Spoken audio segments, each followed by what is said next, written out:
Hello മക്കളെ, തെർമോഡൈനാമിക്സിലെ ഏറ്റവും important ആയിട്ടുള്ള കുറച്ച് ക്വസ്റ്റ്യൻസ് നമ്മൾ ചെയ്ത് നോക്കുകയാണ്. എക്സാംസ് ഒക്കെ അടുത്തെത്തി, അപ്പം എക്സാംസ് ഒക്കെ ഈസി ആക്കണം. അതിന് വേണ്ടിയിട്ട് ഏറ്റവും ഇമ്പോർട്ടൻ്റ് ആയിട്ടുള്ള കുറച്ച് ക്വസ്റ്റ്യൻസ് നമ്മൾ ഇതിലൂടെ ഡിസ്കസ് ചെയ്യാണ്. ഓക്കെ, നോക്കാം. വേഗത്തിൽ നമുക്ക് ചെയ്തു പോവാം. First question, hot coffee in a thermo flask is an example of dash system. മക്കളെ, hot coffee in a thermo flask, നിങ്ങൾക്കറിയാം തെർമോ ഫ്ലാസ്ക് എന്ന് കേട്ടാൽ തന്നെ നിങ്ങൾക്കറിയാം 3 ടൈപ്പ് സിസ്റ്റങ്ങളാണ് നമ്മുടെ കയ്യിലുള്ളത്. ഒന്ന് ഓപ്പൺ സിസ്റ്റം, ഒന്ന് ക്ലോസ്ഡ് സിസ്റ്റം, ഒന്ന് ഐസൊലേറ്റഡ് സിസ്റ്റം. ഇതിൽ തെർമോ ഫ്ലാസ്ക് എന്ന് കേട്ടാൽ തന്നെ നിങ്ങൾക്കറിയാം it is an isolated system. എന്താ തെർമോ ഫ്ലാസ്കിന്റെ പ്രത്യേകത? അതിൽ നിന്ന് ഹീറ്റും എനർജിയും മാറ്ററും പുറത്തു പോവില്ല, സറൗണ്ടിങ്ങിലേക്ക് പോവില്ല. അതാണ് ഐസൊലേറ്റഡ് സിസ്റ്റം. ഓപ്പൺ സിസ്റ്റം, തുറന്നു വെച്ച ഗ്ലാസ്സിലെ ചായ, അതിൽ നിന്ന് എനർജിയും പോകും മാറ്ററും പോകും.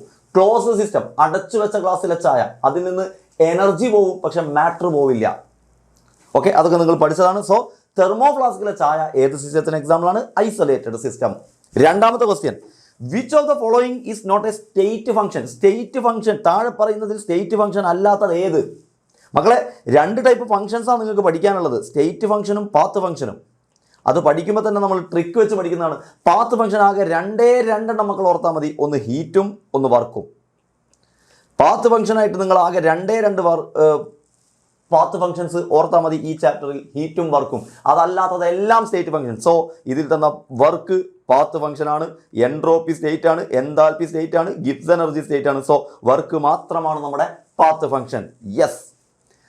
State Hess's law, illustrate it with an example. Okay, Hess's law എന്താണെന്ന് സ്റ്റേറ്റ് ചെയ്യണം, illustrate it with an example. ഞാൻ ആദ്യം അത് ഇല്ലസ്ട്രേറ്റ് ചെയ്യാൻ പോവാണ്. നോക്കിക്കേ, നിങ്ങളുടെ കയ്യിൽ എ എന്ന് പറയുന്ന ഒരു സബ്സ്റ്റൻസ് ഉണ്ട്. ആ എ എന്ന് പറയുന്ന സബ്സ്റ്റൻസിനെ നിങ്ങൾ ബി ആക്കി മാറ്റി. ഓക്കെ, ആക്കിക്കോട്ടെ. ഇനി മറ്റൊരാൾ വന്ന് ആ എയെ സി ആക്കി മാറ്റി, സിയെ ഡി ആക്കി മാറ്റി, ദെൻ ഡിയെ ബി ആക്കി മാറ്റി. സോ എയെ ബി ആക്കാൻ നിങ്ങൾക്ക് ഉപയോഗിച്ച എനർജി ഡെൽറ്റ എച്ച്, നിങ്ങൾ ഉപയോഗിച്ച എൻതാൽപ്പി ഡെൽറ്റ എച്ച്. പക്ഷേ എയെ സി ആക്കാൻ നിങ്ങൾ ഉപയോഗിച്ച എൻതാൽപ്പി ഡെൽറ്റ എച്ച് 1, സിയെ ഡി ആക്കാൻ വേണ്ടി നിങ്ങൾ ഉപയോഗിച്ചത് ഡെൽറ്റ എച്ച് 2, ഡിയെ ബി ആക്കാൻ വേണ്ടി നിങ്ങൾ ഉപയോഗിച്ചത് delta H 3. Then Hess's law പറയുന്നത് എന്താണെന്നറിയോ? എ ബി ആയത് ഒരൊറ്റ സ്റ്റെപ്പിലാണ്, പക്ഷേ എ സിയിലൂടെയും സി ഡിയിലൂടെയും ഡി പിന്നെ ബി ആയതും മൾട്ടിപ്പിൾ സ്റ്റെപ്പിലാണ്. പക്ഷേ എത്രയൊക്കെ സ്റ്റെപ്പ് പോയാലും എ ബി ആകാൻ ഉപയോഗിച്ച എൻതാൽപ്പി തന്നെയായിരിക്കും എ സിയിലൂടെയും സി ഡിയിലൂടെയും ഡി ബിയിലൂടെയും പോയപ്പോഴുണ്ടായ enthalpy change. Which means total enthalpy എപ്പോഴും സെയിം ആയിരിക്കും. Delta h equal to delta h 1 plus delta h 2 plus delta H 3. അപ്പം എന്താ സ്റ്റേറ്റ് ഹെസസ് ലോ പറയാൻ പറഞ്ഞാൽ, ഒരു പ്രോസസ്സിലെ ഒരു റിയാക്ഷനിലെ എൻതാൽപ്പി ചേഞ്ച് എപ്പോഴും സെയിം ആയിരിക്കും. അത് ഒറ്റ സ്റ്റെപ്പിൽ നടന്നാലും മൾട്ടിപ്പിൾ സ്റ്റെപ്പിൽ നടന്നാലും enthalpy change, total enthalpy change of a reaction is same. Enthalpy change of a reaction is same. Enthalpy change of a reaction is same. Then whether the reaction takes place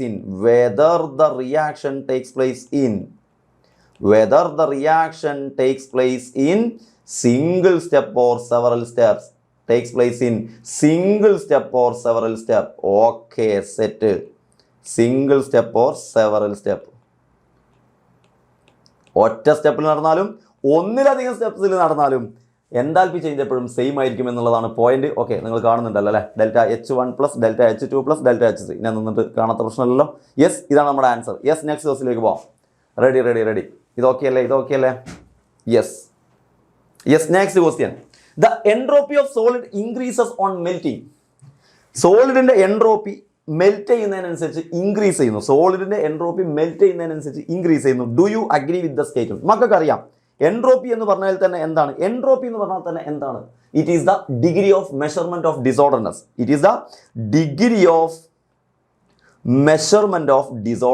അല്ലേ? It is the degree of measurement of disorderness. ഇതാണ് entropy. അപ്പൊ മക്കളെ, ഒരു solid liquid gas ആവുമ്പോൾ entropy എന്ത് ചെയ്യുന്നു? Entropy increase ചെയ്യുന്നു. ഒരു സോളിഡ് ലിക്വിഡ് ആവുമ്പോൾ, ലിക്വിഡ് ഗ്യാസ് ആവുമ്പോൾ എൻട്രോപ്പി എന്ത് ചെയ്തുകൊണ്ടിരിക്കുന്നു? ഇൻക്രീസ് ചെയ്തുകൊണ്ടിരിക്കുന്നു. സോളിഡ് ലിക്വിഡ് ആവുമ്പോൾ എൻട്രോപ്പി കൂടും, ലിക്വിഡ് ഗ്യാസ് ആവുമ്പോൾ എൻട്രോപ്പി കൂടും. Which means entropy of solid increases on melting. Yes, entropy of solid melt ചെയ്യുമ്പോൾ എൻട്രോപ്പി ഇൻക്രീസ് ചെയ്യുന്നു. Correct.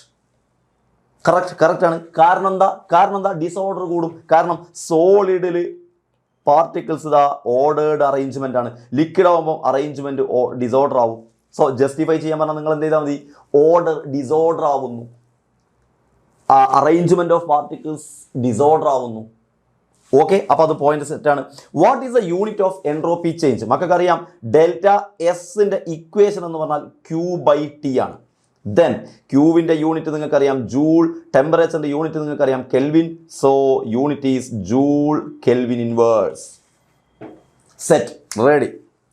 Fifth question, the standard enthalpy of formation of CH4, CO2 and H2O. മക്കളെ, മൂന്നാളുകളുടെ formation താൽപ്പിൻ്റെ value തന്നിട്ടുണ്ട്. CH4ൻ്റെ value തന്നിട്ടുണ്ട്, CO2ൻ്റെ value തന്നിട്ടുണ്ട്, H2Oൻ്റെ value തന്നിട്ടുണ്ട്. CH4ൻ്റെ value ഇതാ -74.85, CO2ൻ്റെ value ഇതാ -393.5 and H2Oൻ്റെ value ഇതാ -286. And calculate standard enthalpy of combustion of methane. എന്ന് പറഞ്ഞാൽ ടോട്ടൽ എൻതാൽപ്പി കാണണം. Calculate standard enthalpy of combustion of methane. Methane combustion ചെയ്യുന്നതിൻ്റെ റിയാക്ഷൻ കാണാം. അഥവാ മീഥെയിൻ്റെ കമ്പഷൻ റിയാക്ഷൻ എങ്ങനെ എഴുതണം, അതാണ് നിങ്ങൾക്ക് അറിയേണ്ടത്. മീഥെയിൻ എന്ന് പറഞ്ഞാൽ CH4 ആണെന്ന് നമുക്കൊക്കെ അറിയാം. സോ CH4 അതിൻ്റെ കമ്പഷൻ എന്ന് പറഞ്ഞാൽ എന്താ, ഓക്സിജനുമായിട്ട് റിയാക്ട് ചെയ്യുക. So oxygen. സോ CH4 ഓക്സിജനുമായിട്ട് റിയാക്ട് ചെയ്യുന്നു. CH4 ഗ്യാസ് ആണ്, ഓക്സിജനും ഗ്യാസ് ആണ്. സോ മീഥെയിൻ കമ്പഷൻ നടത്തുന്നു. ഏതൊരു ഹൈഡ്രോ കാർബണിൻ്റെയും കമ്പഷൻ റിയാക്ഷൻ്റെ പ്രൊഡക്റ്റ് എപ്പോഴും കാർബൺ ഡൈ ഓക്സൈഡും വാട്ടറും ആയിരിക്കുമെന്ന് ചെറിയ ക്ലാസ് മുതലേ നമ്മൾ പഠിച്ചു വരുന്നതാണ്. യെസ്. സോ മീഥെയിൻ കമ്പഷൻ നടത്തുമ്പോഴുള്ള റിയാക്ഷൻ ഞാൻ ഇവിടെ എഴുതി. ദെൻ ഇനി എന്താ എഴുതേണ്ടത്, വെരി സിമ്പിൾ. CH4ൻ്റെ വാല്യൂ, ഫോർമേഷൻ എൻതാൽപ്പിൻ്റെ വാല്യൂ നമുക്ക് തന്നിട്ടുണ്ട് ക്വസ്റ്റ്യനിൽ. CH4ൻ്റെ ഫോർമേഷൻ എൻതാൽപ്പിൻ്റെ വാല്യൂ -74.85. ദെൻ CO2ൻ്റെ വാല്യൂ ക്വസ്റ്റ്യനിൽ തന്നിട്ടുണ്ട്. ഒരു മിനിറ്റ്, ആദ്യം ബാലൻസ് ചെയ്യേണ്ടേ, ഇക്വേഷനെ ബാലൻസ് ചെയ്യേണ്ടേ. CH4 4 ഹൈഡ്രജൻ, അപ്പോൾ 2H2O എന്നാക്കണം ഇവിടെ. യെസ്, CO2 ബാക്കിയൊക്കെ ബാലൻസ്ഡ് ആണ്. ഇല്ല, 2O2. Okay, CH4 + 2O2 gives CO2 + 2H2. Equation ആദ്യം ബാലൻസ് ചെയ്യണം. ഓക്കെ, ദെൻ CH4ൻ്റെ വാല്യൂ ക്വസ്റ്റ്യനിൽ തന്നിട്ടുണ്ട് -74.85. അത് എഴുതി നമ്മൾ. ഓക്സിജൻ്റെ വാല്യൂ ക്വസ്റ്റ്യനിൽ തന്നിട്ടില്ല, പക്ഷേ മക്കൾക്ക് അറിയാം ഓക്സിജൻ എന്ന് പറഞ്ഞാൽ സ്റ്റേബിൾ സ്റ്റേറ്റാ, O2 ഗ്യാസ് എന്ന് പറഞ്ഞാൽ സ്റ്റേബിൾ സ്റ്റേറ്റാ. സ്റ്റേബിൾ സ്റ്റേറ്റിൽ നിൽക്കുന്ന ആളുകളുടെ ഫോർമേഷൻ താൽപ്പിൻ്റെ വാല്യൂ 0 ആണ്. സോ അത് തന്നിട്ട്, അതുകൊണ്ടാണ് ക്വസ്റ്റ്യനിൽ തരാനത്. ദെൻ CO2ൻ്റെ വാല്യൂ ക്വസ്റ്റ്യനിൽ തന്നിട്ടുണ്ട് -393.5. H2Oൻ്റെ വാല്യൂ ക്വസ്റ്റ്യനിൽ തന്നിട്ടുണ്ട്. H2Oൻ്റെ വാല്യൂ -286 ആണ്. പക്ഷേ 2 H2Oൻ്റെ വാല്യൂ ചെയ്യണം. അപ്പം 2 × -286. സോ മക്കളെ, ഇത് രണ്ടും ആഡ് ചെയ്താൽ നിങ്ങൾക്ക് പ്രൊഡക്റ്റിൻ്റെ വാല്യൂ കിട്ടും. ഇത് രണ്ടും ആഡ് ചെയ്താൽ നിങ്ങൾക്ക് റിയാക്റ്റിൻ്റെ വാല്യൂ കിട്ടും. സോ നിങ്ങൾക്ക് ടോട്ടൽ എൻതാൽപ്പി കാണാൻ, ഡെൽറ്റ എച്ചിൻ്റെ ടോട്ടൽ വാല്യൂ കാണാൻ പ്രൊഡക്റ്റ് മൈനസ് റിയാക്റ്റൻ്റ് ചെയ്താൽ മതി. സോ മക്കളെ, നിങ്ങൾ എന്താ ചെയ്യേണ്ടത്, -286.2 + -393.5 അത് തമ്മിൽ ആഡ് ചെയ്യുക. അത് പ്രൊഡക്റ്റിൻ്റെ വാല്യൂ മൈനസ് ഇനി റിയാക്റ്റിൻ്റെ വാല്യൂ എത്രയാണ്, -74.85. ഇത് ചെയ്താൽ നിങ്ങൾക്ക് ടോട്ടൽ ആൻസർ കിട്ടും. So you will get the answer -890.65 എന്ന് കിട്ടണേ. ഇത് നിങ്ങൾ പിന്നെ ചെയ്താൽ മതിയല്ലോ. Okay, yes, set. Sixth question, state the second law of thermodynamics. What is entropy? നമ്മൾ ഓൾറെഡി ഡിസ്കസ് ചെയ്തു. It is the degree of measurement of disorderness. അത് നമ്മൾ ചെയ്തു.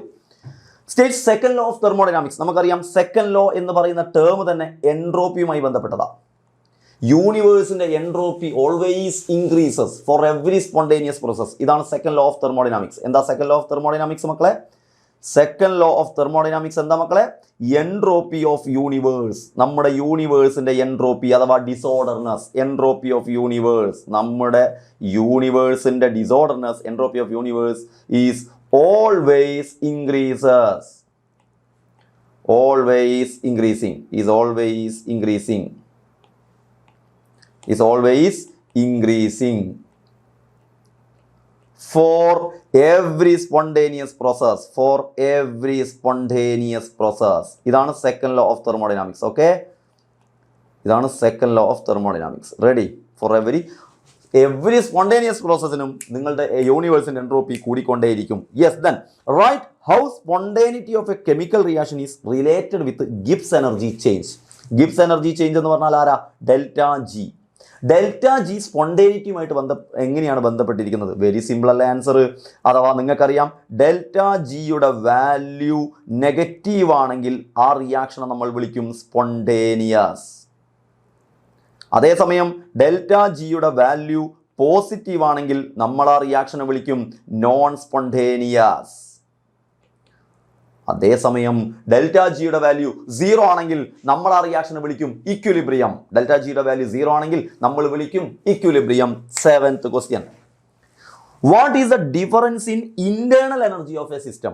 What is the difference in internal energy എന്ന് പറഞ്ഞാൽ delta U എന്താണെന്നാണ് ചോദ്യം. എപ്പം if 100 kilo joule of energy is radiated out. നിങ്ങളുടെ കയ്യിൽ ഒരു സിസ്റ്റം ഉണ്ട്, ആ സിസ്റ്റത്തിൽ നിന്ന് 100 kilo joule energy radiated out, പുറത്തേക്ക് പോകാറുണ്ട്. സിസ്റ്റത്തിൽ നിന്ന് പുറത്തേക്ക് പോകണമൊക്കെ minus. So 100 kilo joule energy പുറത്തേക്ക് പോയി എന്ന് പറഞ്ഞാൽ ഹീറ്റ് പുറത്തേക്ക് പോയി എന്നാണ് അർത്ഥം. Yes, out without doing any work. So work 0. So മക്കളെ ഡെൽറ്റ യുവിൻ്റെ ഇക്വേഷൻ Q പ്ലസ് W മക്കൾക്ക് എല്ലാവർക്കും അറിയാം. Delta U equal to Q plus W. W ഇവിടെ 0 ആണ്. So delta U equal to Q, which means delta U equal to എന്ത് വരും? -100 kilo joule. Ready? Very simple and humble question. 8th question. The equilibrium constant for a reaction is 5. Equilibrium constant തന്നിട്ടുണ്ട്, which means എന്താണ് തന്നത്? Kc ആണ് തന്നത്. What will be the value of delta G0? എന്താണ് delta G0 കണ്ടുപിടിക്കാനുള്ള equation? Delta G0 equal to -2.303 RT log Kc. Then -2.303 into ആറിൻ്റെ value അതാ ക്വസ്റ്റ്യനിൽ തന്നിട്ടുണ്ട് 8.314 ഇൻറ്റു ടെമ്പറേച്ചർ അതാ ക്വസ്റ്റ്യനിൽ തന്നിട്ടുണ്ട് 300 into log Kc, which means log 5. ഇതങ്ങ് കൊടുത്താൽ your answer will be here. So log 5ന്റെ വാല്യൂ ഒക്കെ കാൽക്കുലേറ്ററിൽ കൊടുത്താൽ നിങ്ങൾക്ക് ലാസ്റ്റ് ആൻസർ ആയിട്ട് കിട്ടും -4014 ഇൻറ്റു 9.8 ജൂൾ പെർ മോൾ ആണേ. കാരണം ആറിൻ്റെ യൂണിറ്റ് ജൂൾ പെർ കെൽവിനിലാണ് തന്നത്. സോ ഇവിടെ കിലോ ജൂൾ വരില്ല, ജൂളാണ് വരുന്നത് ഇവിടെ നമ്മൾ ചെയ്യുന്നത്. ഇനി കിലോ ജൂൾക്കാക്കണമെങ്കിൽ നിങ്ങൾക്ക് 3 സ്ഥാനം ഇങ്ങോട്ട് മാറ്റി -4.014 എന്ന് പറഞ്ഞ രൂപത്തിലും ആക്കാം. റെഡി? അപ്പോൾ കിലോ ജൂൾ പെർ മോൾ ആവും. ഓക്കെ, റെഡി അല്ലേ? Yes. Next question. Enthalpy and entropy changes of a reaction are 40.63 kilo joule per mole. അപ്പോൾ എൻതാൽപ്പി ചേഞ്ച് ആണ് തന്നത്. ഫസ്റ്റ് ഞാൻ അടയാളപ്പെടുത്തിയത് enthalpy change. Then entropy change 108 joule per kelvin per mole. Predict the feasibility. മക്കളെ feasibility എന്നതുകൊണ്ട് ഉദ്ദേശിക്കുന്നത് spontaneity എന്താണെന്ന് അറിയാനാണ്. സ്പോണ്ടേനിറ്റി കാണണമെങ്കിൽ നിങ്ങൾ എന്ത് കാണണം? ഡെൽറ്റ ജി കാണണം. റെഡി? സോ ചോദ്യം എന്താണ്? ഡെൽറ്റ ജി കാണാനാണ്. യെസ്, അപ്പോൾ ഡെൽറ്റ ജി കാണണം. ഡെൽറ്റ ജിയുടെ ഇക്വേഷൻ എൻതാൽപ്പി ചേഞ്ചും എൻട്രോപ്പി ചേഞ്ചും തന്നാൽ ഡെൽറ്റ ജിയുടെ equation delta H minus T delta S. Ready? So delta G equal to delta എച്ചിൻ്റെ വാല്യൂ കിലോ ജൂളിലും ഡെൽറ്റ എസിൻ്റെ വാല്യൂ ജൂളിലുമാണ് തന്നത്. ഒന്നെങ്കിൽ രണ്ടിനെയും ജൂൾക്ക് മാറ്റണം, അല്ലെങ്കിൽ രണ്ടിനെയും കിലോ ജൂൾക്ക് മാറ്റണം. മക്കളെ ജൂളിനെ അല്ലെങ്കിൽ കിലോ ജൂളിനെ ജൂൾക്ക് മാറ്റാൻ 1000 കൊണ്ട് ഇൻറ്റു ചെയ്താൽ മതി, 10³ കൊണ്ട് ഇൻറ്റു ചെയ്താൽ മതി. സോ മക്കളെ നമ്മുടെ ഡെൽറ്റ എച്ചിൻ്റെ വാല്യൂ 40.63 ഇൻറ്റു 10³ ജൂളാക്കി മാറ്റുന്നു, ജൂൾ പെർ മോളാക്കി മാറ്റുന്നു. റെഡി? സോ ഡെൽറ്റ എച്ചിൻ്റെ വാല്യൂ 40.63 ഇൻറ്റു 10³ യെസ്, ഡെൽറ്റ എച്ചിൻ്റെ വാല്യൂ കൊടുത്തു. Minus temperature 27 degree Celsius, which means 300 kelvin. So 300 into delta എസിൻ്റെ വാല്യൂ 108.8 ജൂൾ തന്നെ മതി. ജൂൾ 108.1 അല്ല, അവിടെയല്ല ബ്രാക്കറ്റ്. യെസ്, ഇത് ചെയ്ത് കഴിഞ്ഞാൽ നിങ്ങൾക്ക് ആൻസർ കിട്ടും. നിങ്ങൾക്ക് ഡെൽറ്റ ജിയുടെ വാല്യൂ കിട്ടും സുഹൃത്തുക്കളെ. സോ ഇത് ചെയ്തപ്പോൾ നിങ്ങൾക്ക് എത്ര ആൻസർ കിട്ടിയത്? ഇത് ചെയ്തപ്പോൾ നിങ്ങൾക്ക് ആൻസർ കിട്ടുന്നത് 7990 joule per mall. So predict the feasibility എന്ന് പറഞ്ഞാൽ എന്താ? ഡെൽറ്റ ജിയുടെ വാല്യൂ പോസിറ്റീവ് ആണ് കിട്ടിയത്. സോ നമ്മൾ വിളിക്കും ഇത് നോൺ സ്പോണ്ടേനിയസ് ആണ്, അഥവാ നോട്ട് ഫീസിബിൾ ആണ്. ഡെൽറ്റ ജിയുടെ വാല്യൂ പോസിറ്റീവ് ആണെങ്കിൽ നമ്മൾ പറയും നോൺ സ്പോണ്ടേനിയസ്. റെഡി? മൈനസ് ആയിരുന്നെങ്കിൽ, നെഗറ്റീവ് ആയിരുന്നെങ്കിൽ നമുക്ക് പറയാം സ്പോണ്ടേനിയസ്. ഇത് നോൺ സ്പോണ്ടേനിയസ് ആണ്. സെറ്റ് അല്ലേ മക്കളെ? നെക്സ്റ്റ് ക്വസ്റ്റ്യനിലേക്ക് പോവാം. 10th question. Calculate standard enthalpy of formation of CH3OH from the following data. നോക്കിയേ, CH3OHന്റെ ഫോർമേഷൻ എൻതാൽപ്പിയുടെ വാല്യൂ കാണണം. എങ്ങനെയാണ് CH3OHന്റെ ഫോർമേഷൻ എൻതാൽപ്പി എഴുതുക മക്കളെ? CH3OHന്റെ ഫോർമേഷൻ എഴുതണമെങ്കിൽ ആദ്യം CH3OH ഉണ്ടാവണം. യെസ്, CH3OH ഫോം ചെയ്യണം. ഫോം ചെയ്യുന്നത് എപ്പോഴും എത്ര മോളായിരിക്കണം? 1 മോളായിരിക്കണം. അതാണ് ഫോർമേഷൻ എൻതാൽപ്പിയുടെ മെയിൻ പ്രത്യേകത. സോ CH3OH ഫോം ചെയ്യണം. ഫോം ചെയ്യുന്നത് എവിടെ നിന്നായിരിക്കണം? CH3OHത്തെ എലമെന്റിൽ നിന്ന്. CH3OHൽ ഏതൊക്കെ എലമെന്റ്സ് ഉണ്ട്? കാർബൺ ഉണ്ട്, ഹൈഡ്രജൻ ഉണ്ട്, ഓക്സിജൻ ഉണ്ട്. കാർബണിന്റെ സ്റ്റേബിൾ സ്റ്റേറ്റ് C സോളിഡ്, ഹൈഡ്രജന്റെ സ്റ്റേബിൾ സ്റ്റേറ്റ് H2 ഗ്യാസ്, ഓക്സിജന്റെ സ്റ്റേബിൾ സ്റ്റേറ്റ് O2 ഗ്യാസ്. അഥവാ ഫോം ചെയ്യുന്നത് സ്റ്റേബിൾ സ്റ്റേറ്റുകളിൽ നിന്നായിരിക്കണം. അത്രയും നിങ്ങൾക്ക് അറിയാം. ദെൻ കാർബൺ 1 റിയാക്ടറിലും പ്രൊഡക്റ്റിലും 1. ഹൈഡ്രജൻ്റെ ബാലൻസ് കറക്റ്റ് ആക്കാൻ വേണ്ടിയിട്ട്, എണ്ണം കറക്റ്റ് ആക്കാൻ വേണ്ടിയിട്ട് ബാലൻസ് ചെയ്യണം 2H2. ദെൻ ഓക്സിജൻ ഇവിടെ 1, ഇവിടെ 2. ഓക്സിജൻ ഒരു സൈഡിൽ 1ഉം ഒരു സൈഡിൽ 2ഉം. പ്രൊഡക്റ്റിൽ 1ഉം റിയാക്ടറിൽ 2ഉം. അപ്പോൾ റിയാക്ടറിൽ നമ്മൾ ഹാഫ് ഇട്ട് കൊടുക്കും. ഹാഫ് 2. പ്രൊഡക്റ്റിൽ ഇട്ട് കൊടുക്കാൻ പറ്റൂല. പ്രൊഡക്റ്റിൽ ഇട്ട് കൊടുത്താൽ പിന്നെ 2 മോളാവും. നമുക്ക് എപ്പോഴും 1 മോളേ ഉണ്ടാവാൻ പാടുള്ളൂ. സോ ഇതാണ് equation. C + 2H2 + ½ O2 CH3OH. ഇതിൻ്റെ വാല്യൂ ആണ് മക്കൾ കണ്ടുപിടിക്കേണ്ടത്. ഇതിൻ്റെ ഡെൽറ്റ H ആണ് കണ്ടുപിടിക്കേണ്ടത്. അതിന് വേണ്ടിയിട്ട് നമുക്ക് ആദ്യം വേണ്ടത് ആരാ വേണ്ടത്? C വേണം. നമുക്ക് ആദ്യം വേണ്ടത് C വേണം. നോക്കിക്കേ, C ഇവിടെ എവിടെയെങ്കിലും ഉണ്ടോ നോക്കണം. C ഇവിടെ എവിടെയെങ്കിലും ഉണ്ടോ നോക്കണം.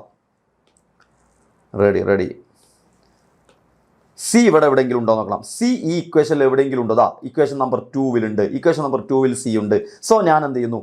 ഇക്വേഷൻ നമ്പർ 2 ഞാൻ എടുക്കുന്നു. എനിക്ക് വേണ്ട C equation number 2 so equation number 2 ഞാൻ എടുക്കുന്നു.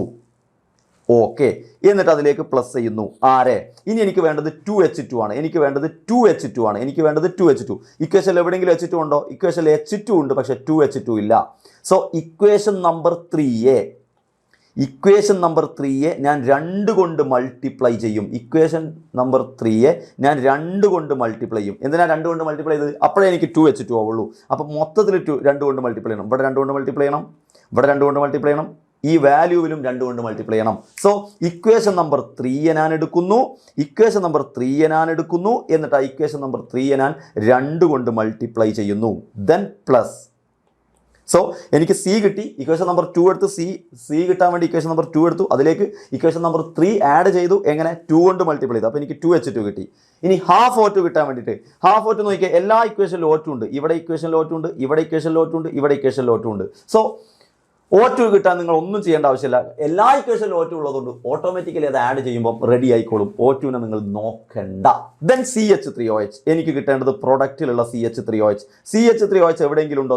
ഈ ക്വസ്റ്റ്യനിൽ CH3OH ഉണ്ട്. ഇക്വേഷൻ നമ്പർ 1 CH3OH ഉണ്ട്. പക്ഷേ ഒരു പ്രശ്നം, ഇക്വേഷൻ നമ്പർ 1 റിയാക്ടൻ സൈഡിലാണ് CH3OH. എനിക്ക് വേണ്ടത് പ്രൊഡക്റ്റ് സൈഡിലാണ്. അതുകൊണ്ട് ഞാൻ ഈ ഇക്വേഷൻ നമ്പർ 1 റിവേഴ്സ് ചെയ്യും. എങ്കിലേ CH3OH അപ്പുറത്തേക്ക് പോകുള്ളൂ.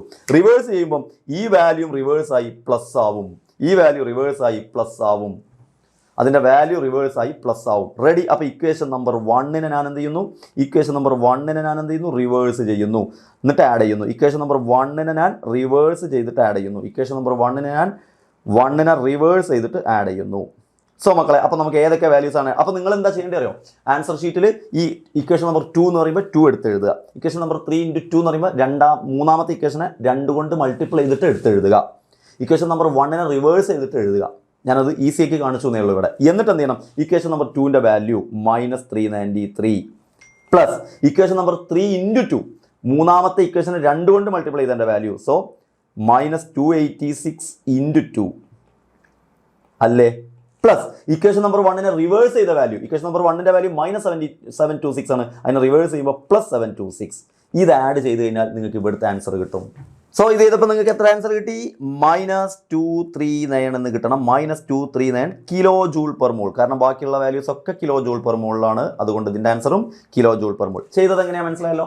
എളുപ്പത്തിലാണ് ഞാൻ ചെയ്തത്. മാർക്കിനനുസരിച്ച് നിങ്ങൾ എഴുതണം എന്ന് പറയുമ്പോൾ രണ്ടാമത്തെ ഇക്വേഷൻ എടുത്ത് എഴുതുക എന്ന് പറയുമ്പോൾ ഞാൻ ഈ 2 ഇട്ടിട്ട് വട്ടം വരച്ച പോലെ എഴുതിയ പോലെ രണ്ടാമത്തെ ഇക്വേഷൻ എടുത്തിട്ട് ആ ഇക്വേഷൻ അതുപോലെ എടുത്ത് എഴുതണം. ഈ ഇക്വേഷൻ അതുപോലെ എടുത്ത് എഴുതുക നിങ്ങളുടെ ആൻസർ ഷീറ്റിൽ.